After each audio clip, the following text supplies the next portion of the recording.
এই মুহূর্তে সোশ্যাল মিডিয়ার প্ল্যাটফর্ম হোক বা নিউজ চ্যানেলের গরমাগরম আলোচনা সভা সর্বত্রই একটাই বিতর্ক, একটাই ঝড় বয়ে চলেছে, যেটা সারা দেশের মানুষের 8 থেকে 80 একেবারে রাতের ঘুম উড়িয়ে দিয়েছে। ইন্ডিয়া গট ল্যাটেন্ট কন্ট্রোভার্সি, এবং এই কন্ট্রোভার্সির নেপথ্যে যে তিনজন ভিলেন আমাদের সকলের সামনে উপস্থিত হয়েছেন, তারা হলেন বিয়ার বাইসেপস ওরফে রণবীর এলাওয়াদিয়া, সময় রায়না এবং অপূর্বা। যদিও অপূর্বার কাছে বাই বার্থ ভিকটিম কার্ড আছে, কিন্তু বাকি দুজনের কপালে আপাতত জুটছে দুটো পুরস্কার। দুই রাজ্যের পুলিশের শাসানি এবং গোটা দেশের মানুষের চোখ রাঙানি। এবং একজন সুস্থ সমাজের সুস্থ নাগরিক হয়ে আমিও চাই এদের বিরুদ্ধে কঠিন থেকে কঠিনতম পদক্ষেপ গ্রহণ করা হোক। কিন্তু আমরা যারা নিজেদের সুস্থ সমাজের সুস্থ নাগরিক হিসেবে দাবি করি, প্রতিবাদের ভাষায় সোশ্যাল প্ল্যাটফর্মগুলো ভরিয়ে তুলি, কোথায় ছিল সেই প্রতিবাদী আওয়াজ যেদিন অতুল সুভাষের মতো একজন ইনোসেন্ট ভারতীয় নাগরিককে করুণ পরিণতির জেরে মৃত্যু বরণ করতে হয়েছিল, তার সাথে হয়ে গেছিল চরম অন্যায়? তখন কিন্তু কোনো প্রতিবাদের আওয়াজ তার হয়ে একটা কথাও বলেনি। তার করুণ কান্না মৃত্যুতে পরিণত হয়েছিল। কোথায় ছিল সেই প্রতিবাদের ভাষাগুলো যেদিন নিট এক্সামস পেপার লিকের মতো স্ক্যাম আমাদের সামনে এসেছিল, ইউপিএসসি ফ্রড এন্ট্রান্স এক্সামের মতো স্ক্যাম আমাদের সকলের চোখের সামনে উঠে এসেছিল? তখন কিন্তু আমরা কেউ এইভাবে কোমর বেঁধে প্রতিবাদের ভাষায় একজোট হয়ে রাস্তায় দাঁড়াইনি। আজকে আমরা তরুণ প্রজন্ম, আগামী দিনের ভবিষ্যতের প্রজন্মদের উন্নতির কথা ভাবছি, তাদের নতুন আলো দেখানোর কথা ভাবছি। কিন্তু আমার ব্যক্তিগতভাবে মনে হয় এই স্ক্যামগুলোর বিরুদ্ধে তখন যদি আমরা প্রতিবাদের ভাষা আরও জোরদার করতাম, তখন যদি আমরা সকলের প্রতিবাদে সরব হতাম, হয়তো আমাদের আগামী দিনের তরুণ প্রজন্মদের ভবিষ্যৎ আরও অনেক উন্নত থেকে উন্নত হতো। ইংরেজিতে একটা কথা আছে, বেটার লেট দ্যান নেভার। মানুষ দেরিতে হলেও বুঝেছে, মানুষ বুঝেছে প্রতিবাদ করাটা কতটা দরকার, সেটা যে কোনো দুর্নীতি হোক, যে কোনো স্ক্যাম হোক না কেন। এবং আমি মিঠুন আজকে মিঠুন মুভি জালুর প্ল্যাটফর্মে এই গোটা বিষয়টিকে আমার মতো করে বিশ্লেষণ করব এবং তুলে ধরবো সেই সমস্ত উৎসগুলোকে, যেগুলোকে হয়তো আমরা এই প্রতিবাদের আগুনে নিজের গা সেঁকতে সেঁকতে একেবারে কোণঠাসা করে ফেলেছি, তাকাচ্ছি না বা দেখছি না। সেই সমস্ত কারণগুলোকে যারা এর পেছনে ওতপ্রোতভাবে জড়িয়ে আছে। ভিডিওর শুরুতে একটাই অনুরোধ করব, তোমাদের নিজস্ব মত এই বিষয়ের ওপর কী সেটা কিন্তু আমায় কমেন্টের মাধ্যমে জানিও। এবং আজকের ভিডিও যদি ভালো লাগে ভিডিওটাকে লাইক করো, শেয়ার করো, চ্যানেল বা ভিডিওয় অবশ্যই নতুন হলে সাবস্ক্রাইব করো এবং সঙ্গে বেল আইকনটাও কিন্তু ক্লিক করে দিও। সময় নষ্ট না করে চলে যাই ভিডিওর মূল বিষয়বস্তুতে। বন্ধুরা, ইন্ডিয়া গট ল্যাটেন্ট এই শোটি গত 6 মাস ধরে কিন্তু রমিয়ে চলছে, কিন্তু আজকে গিয়ে শোটার কিছু কুরুচিকর মন্তব্য একেবারে বিতর্ক ঝড় তুলে দিয়েছে। যদিও এই শোটি একটা নির্দিষ্ট ইউটিউব চ্যানেলেই চলতো এবং এই শোটি কিন্তু সকলের জন্য অ্যাভেলেবেল ছিল না, যারা সাবস্ক্রাইব নিত তারাই কিন্তু এই শোটি দেখতে পেত।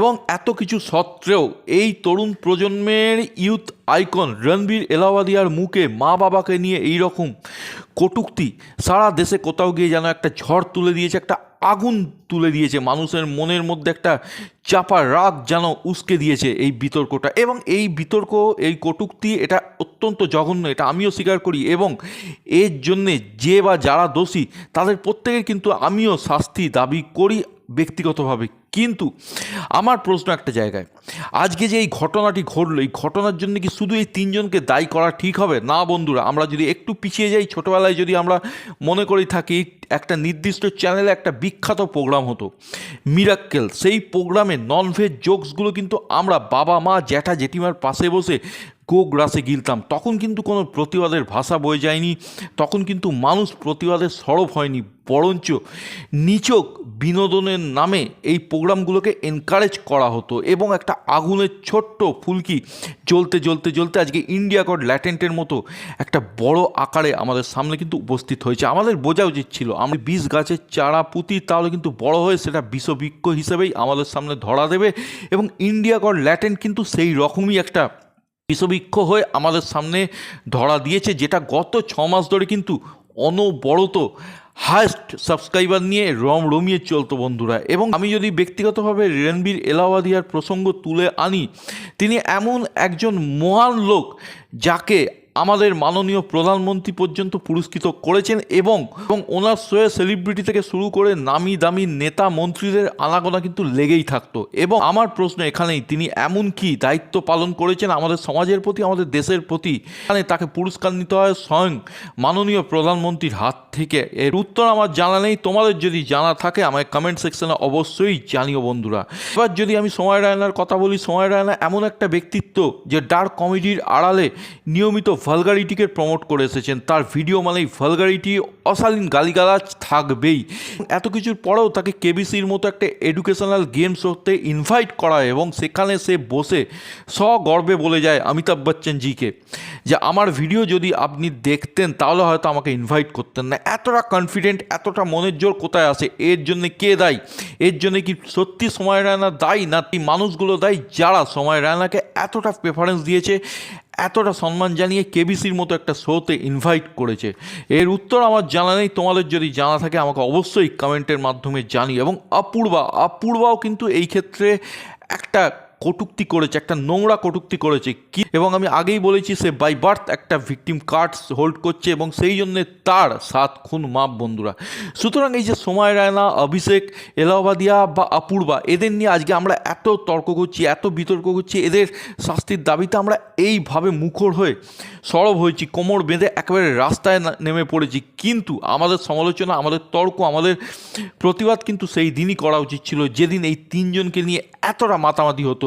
প্রতিবাদ সেই দিনই করা উচিত ছিল যেদিন ইন্ডিয়া গট ল্যাটেন্ট নামক একটি শো প্রথম দিন ইউটিউবের মতো প্ল্যাটফর্মে মাথার চাড়া দিয়ে উঠেছিল। কিন্তু না, আমরা কেউ সেদিন প্রতিবাদ করিনি, বরঞ্চ ব্ল্যাক কমেডির নামে এটি অশ্লীলতাকে আমরা এনজয় করেছি, তাড়িয়ে উপভোগ করেছি। এবং আজকে যখন আমাদের বাবা মায়ের ওপর নোংরা বাক্যবান নিক্ষেপ করা হয়েছে তখন আমাদের ঘুম কোথাও গিয়ে ভেঙেছে। আমাদের মনে হয়েছে এবার আমাদের প্রতিবাদ করতে হবে। এবং সংসদ থেকে শুরু করে পাড়ার কাকুর চায়ের দোকানের লোকাল ঠেকে সকলে ব্যস্ত হয়ে গেছে এই 3 জনের বিরুদ্ধে কঠিন পদক্ষেপের জন্য। দেখো, আমি আগেও বলেছি আমিও চাই এই 3 জনের বিরুদ্ধে কঠিন পদক্ষেপ নেওয়া হোক, কিন্তু পদক্ষেপ শুধু এই ক্ষেত্রেই নয়, প্রধানই অন্যায় অবিচার মাথা চাড়া দিয়ে ওঠার চেষ্টা করে সেইখানেই কিন্তু নেওয়া উচিত বন্ধুরা। কিন্তু আমরা ভুলে যাই, আমরা কিন্তু 2 দিন আলোচনা করে 3 দিন আবার নিজেদের কাজে মত্ত হয়ে যাই। আমাদের সেই সামাজিক দায়বদ্ধতা কোথাও গিয়ে হারিয়ে যেতে বসেছে বন্ধুরা। হাতে মোবাইল আছে, গোটা বিশ্ব এখন আমাদের হাতের মুঠোয়, সেই জন্যে আমাদের ওপর নির্ভর করে আমরা কোনটা দেখব কোনটা দেখব না। এবং যতক্ষণ না পর্যন্ত আমরা নিজেরা সচেতন হব, যতক্ষণ না পর্যন্ত আমরা নিজেদের দায়িত্ববোধ থেকে নিজেদের কাজ সঠিকভাবে করব, ততক্ষণ পর্যন্ত এই অশ্লীলতা, এই অপসংস্কৃতির বাতাবরণ কিন্তু আমাদের প্রকৃতির কোলে অনবরত বইতে থাকবে বন্ধুরা। সুতরাং আজকে এই 3 জনের বিরুদ্ধে আমরা কথা বললেও অন্য কোনো দিন, অন্য কোনো শোয়ে, অন্য কোনো মানুষজন কিন্তু মাথা চাড়িয়ে দিয়ে উঠবে। সুতরাং তখনও যদি আমরা সব কিছু দেখেও না দেখার ভান করি তাহলে এই সমস্ত ঘটনার দায়বদ্ধতা কিন্তু আমাদের কাঁধেই চাপবে বন্ধুরা। সুতরাং এই ঘটনার জন্যে মূল দোষী যদি বলা হয় তাহলে আমাদেরকেই বলা হতে হবে বন্ধুরা, কারণ এরা তো নিমিত্ত মাত্র। এরা যদি আমাদের উস্কানি না পেত, আমাদের ইঙ্গন না পেত, তাহলে এত দূর পর্যন্ত বাড়তে পারতো না বন্ধুরা। এটাই ছিল এই গোটা ঘটনা নিয়ে আমার নিজস্ব বিশ্লেষণ, আমার নিজস্ব মত। তোমাদের কি মনে হয় এই ব্যাপারটা নিয়ে আমাকে কিন্তু অবশ্যই কমেন্টের মাধ্যমে জানিও। এবং আবারও বলছি, আজকের ভিডিও কেমন লাগলো সেটা কিন্তু আমাকে জানিও। তোমাদের সাপোর্ট, তোমাদের এনকারেজমেন্ট আমার জন্য ভীষণ দরকার এগিয়ে যাওয়ার জন্যে। যদি চ্যানেল বা ভিডিও নতুন হও অবশ্যই সাবস্ক্রাইব করো, ফার্দার নোটিফিকেশনের জন্য বেল আইকনটি ক্লিক করো। সকলে ভালো থেকো, সুস্থ থেকো, টেক কেয়ার, বাই বাই।